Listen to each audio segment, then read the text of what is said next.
నా పేరు గుత్తిపాండు, గ్రామం సుబాన్పురం, మహేశ్వరం మండల్, రంగారెడ్డి జిల్లా. నేను గత 2013లో ఉప సర్పంచ్గా 5 ఏళ్ళు చేసిన. ఆ ఉప సర్పంచ్ ఉన్నప్పుడు తీగల కృష్ణారెడ్డి ఎమ్మెల్యే ఉండే. ఆయన చొరవతోటి మన సుబాన్పూర్ ఎంట్రింగ్లో వస్తుంటే పెద్ద బ్రిడ్జి, అది 70 లక్షలతోటి ఆ బ్రిడ్జి కట్టించిన నేనే దగ్గరుండి. తర్వాత సీసీ రోడ్లు ఎమ్మెల్యే ద్వారా 2 సీసీ రోడ్లు వేసినాం. అయ్యర్పల్ల కాడ 2 సీసీ రోడ్లు. గత 5 సంవత్సరాలు ఉప సర్పంచ్గా నా వంతు సేవలు అందించిన. మళ్ళీ ఎంబడే మళ్ళీ 2 తర్వాత ఎలక్షన్ వచ్చింది. ఎలక్షన్ వస్తే మళ్ళీ లివాడి మళ్ళీ గెలిచినాక తర్వాత సబితా ఇంద్రెడ్డి గెలిచింది. నెక్స్ట్ టర్మ్ సబితా ఇంద్రెడ్డితో పాటు మళ్ళీ ఆమెతో పాటు ఉండి జాండగూడెం నుంచి సుబాన్పూర్ వరకు పెద్ద రోడ్డు, మామూలు కచ్చా రోడ్డు ఉండే, ఆ రోడ్ వేయించిన. పెంజాల నుండి సుబాన్పూర్ వరకు ఆ రోడ్ వేయించిన. మళ్ళీ అయ్యర్పల్లెకు ఏది రోడ్డు లేకుండా ఇంతకుముందు ఫస్ట్ మనం ఉప సర్పంచ్ ఉన్నప్పుడు అప్పుడు ఆ రోడ్డు డామర్ నేనే వేయించిన. మళ్ళీ ఊర్లో సీసీ రోడ్లు మ్యాక్సిమం ఒక 20-30 రోడ్లు వేయించిన. ఏది 10 ఏళ్ళల్లో అండర్ డ్యానేజ్ మామూలుగా మొత్తం పాతది పాడిపాడ ఉండే అండర్ డ్యాన్ని మొత్తం టోటల్ కంప్లీట్ చేసిన.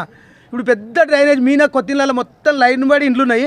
ఆ ఇంట్లో నీళ్ళు వచ్చి పెద్ద మోరు లేకుంటుంది. అది పెద్ద పైపు లేచి ఆ పెద్ద పైపు లేచి ఒక ఇంచుమించు కిలోమీటర్ ఉంటుంది, అంత దూరం అది చేసిన.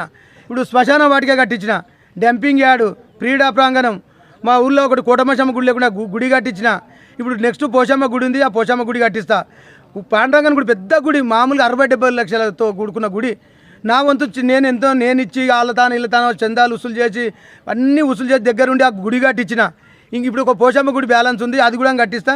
నా వంతు సీఎం రిలీఫ్ ఫండ్లు మామూలుగా ఒక 100 మందికి ఇప్పించిన. ఇప్పుడు 40,000, 50,000, 60,000 వాళ్ళకు హాస్పిటల్లో ఉంటే దగ్గరుండి మేమే పేపర్స్ తీసుకుపోయి ఆడ కొట్టించుకొచ్చి మేడం దగ్గరకు పోయి ఆమెతో అప్లై చేసుకొని వాళ్ళ దగ్గర ఒక్క రూపాయి డబ్బులు కూడా తీసుకోలే. మామూలుగా మా ఊళ్ళో ఒక ఇంచుమించు 100-150 ఇండ్లు కట్టిరు. ఒక్క ఇల్లు దగ్గర కూడా ఒక పర్మిషన్కి ఒక్క రూపాయి తీసుకోలే. మినిమం గ్రామ పంచాయతీకి ఎంత కట్టాలని అంతే కట్టిపించి పర్మిషన్లు ఇచ్చిన. ఎవరు తాను ఒక రూపాయలు లచ్చం తీసుకోలే. ఇప్పుడు 2 ఏళ్ళు ఆయన దిగిపోయి 2 ఏళ్ళు దిగిపోయి నుంచి కూడా మోటార్లు కానీ ట్రాక్టర్ డీజిల్ కానీ సంవత్సరం వరకు నేనే ఒప్పించిన. ఇప్పుడు ఒక 6 నెలల సంవత్సరం వాళ్ళు సెక్రటరీ ఒప్పించుకున్నాను. మోటార్లు మొన్న 3 నెలల కింద కూడా 2 మోటార్లు ఖరాబ్ అయితే ఎవరు ముందుకు రాకపోతే నేనే ఆ 2 మోటార్లు కట్టించిన. అవి కట్టించిన. నా వంతు సాయం ఇప్పటికీ చేస్తూనే ఉన్నా. ఇప్పుడు సర్పంచ్ లేకున్నా కూడా దసరా వస్తే బోనాలు వస్తే మీకు మ్యాక్సిమం ఆ గుళ్ళకు సున్నాలంటే పని వాళ్ళకి ఇవ్వాలంటే ఎవరు నేనే ముందుకై నేనే ఇస్తా. మళ్ళీ దసరా పండుగ వచ్చిందనుకో అది చేయాలన్నా అది ముందుకై నేనే చేస్తా. ప్రతిది ఇప్పటికీ నేను దీపైన కూడా నేనే చేస్తున్నా. ఇట్లాంటి సేవలు ఎన్నో చేసిన. ఆపత్తికి సాపత్తికి ఎవరికన్నా అర్ధరాత్రి వచ్చినా కానీ నా కారు ఉంటుంది, కారు తీసుకుపోయి హాస్పిటల్ కానీ తీసుకుపోయి నా వంతు సాయం ఏదో చేసి అట్లాంటి ఎన్నో చేసిన. ఎందుకంటే పబ్లిక్కి తెలుసు, వాళ్ళకి అందరికీ తెలుసు. ఇప్పుడు ఇప్పటికైతే వాళ్ళ తోటి చెప్పిన. ఒకవేళ నేను చేయాలంటే ఏడే చేసినామంటాను నిలదీతురుగా నేను చేసినా కాబట్టే వాళ్ళు నన్ను అడగలేకపోయారు. నా వంతు సాయం ఎన్నో చేసిన. ఇప్పుడు నుంచి కూడా మళ్ళీ సర్పంచ్గా గెలిస్తే వాళ్ళు ఏది అడిగినా అది చేస్తానని నేను చెప్తున్నా. ఎందుకంటే నేను ఊరికి సేవ చేయనికనే ఉన్నా. నాకు ఇద్దరు బిడ్డలే పెళ్ళిళ్ళు చేసిన. హ్యాపీగా ఉన్న ఊరికి నేను సేవ చేయనికనే ఉన్నా. ఎందుకంటే ఏదో నేను కోట్లు సంపాదించి ఏదో చేద్దామని కాదు. ఎందుకంటే కోటి ఇద్దల వాట కూటి కొరకే. మనం ఎంత సంపాదించాలో గంతే చంపాలి, మనం ఎంత ఉండాలో గంతే. ఏదో పబ్లిక్ సేవ చేయాలి. పొద్దున చెడ్డ మంచిగా ఉన్నా మరే పలానా మంచిగా ఉండాలని మంచి చెడు నీకు మన ఎంబడి ఏది రాదు, చెడు మంచి ఒకటే. అందుకు నేను ఆ సిద్ధాంతంతో ఈ మళ్ళీ సర్పంచ్గా పోటీ చేయాలని ముందుకు వచ్చిన.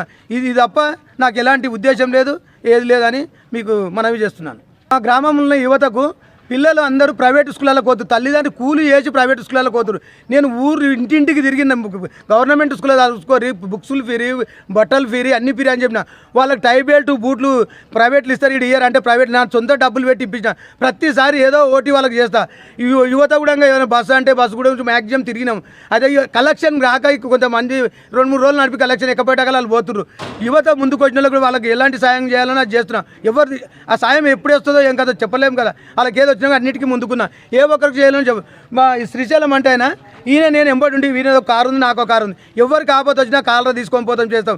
సీఎం రిలీఫ్ కానీ అవి కానీ మొత్తం ఈయన మేము దగ్గర ఉండి ఎవరు తను 1 రూపాయి. కళ్యాణ లక్ష్మి కూడా చెక్కులు కూడా మేమే ఒక కళ్యాణ లక్ష్మి అప్లై చేస్తే 2,000-3,000 ఖర్చు అవుతుంది.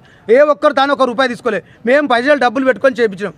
అట్లా ఇప్పుడు ఈ 5 ఏళ్ళలో కనీసమైన 150, 100, 200 మంది రావచ్చు. అన్నీ మేమే దగ్గర నుండి చేయించినాం. అది మేము చేసింది. 37 నెలలకు అందరికి మ్యాక్సిమం చేసినాం. ఒక 4-5కి ఏమైందంటే కాళ్ళు ఉన్నాయి అంట అని చెప్పి పడిపోయినాయి. ఇక వీళ్ళ సొంత ఈయన ఒక లీడర్గా వీళ్ళ ఆయనకే రాలే, ఏం చేయలేకపోతాం. మా అన్న అంటే ఇంకో ఆయన ఆయనకు రాలే. ఒక 10 మంది అట్లా ఎక్కువ ఏం లేరు, మ్యాక్సిమం అందరికి వచ్చాయి. ఆ 10 మంది కూడా నెక్స్ట్ ఏ రకంగానో ఆ రకంగా చేసి వాళ్ళకి ఇప్పించే ఆసక్తి చేస్తాం మనం. ఒక 10 మంది ఎవరు ఎక్కువ ఏం లేరు, 10 మంది వాళ్ళ పేర్లతో సహా చెప్తే ఎవరు అనేది కూడా అందరు మ్యాక్సిమం వచ్చింది 57 నెలలకు.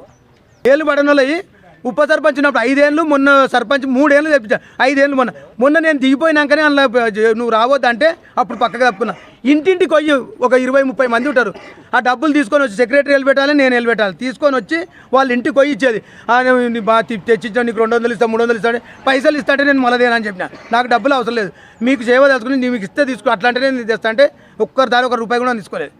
అట్లాంటి సేవలు అందించిన. మాది కత్తెర గుర్తు, సీరియల్ నెంబర్ 2, కత్తెర గుర్తు. అందరికీ దండం పెట్టి చెప్తున్నా, కత్తెర గుర్తుకు ఓటేసి గెలిపించగలరని అందరికీ ప్రజలందరికీ ధన్యవాదాలు చేస్తున్నాను.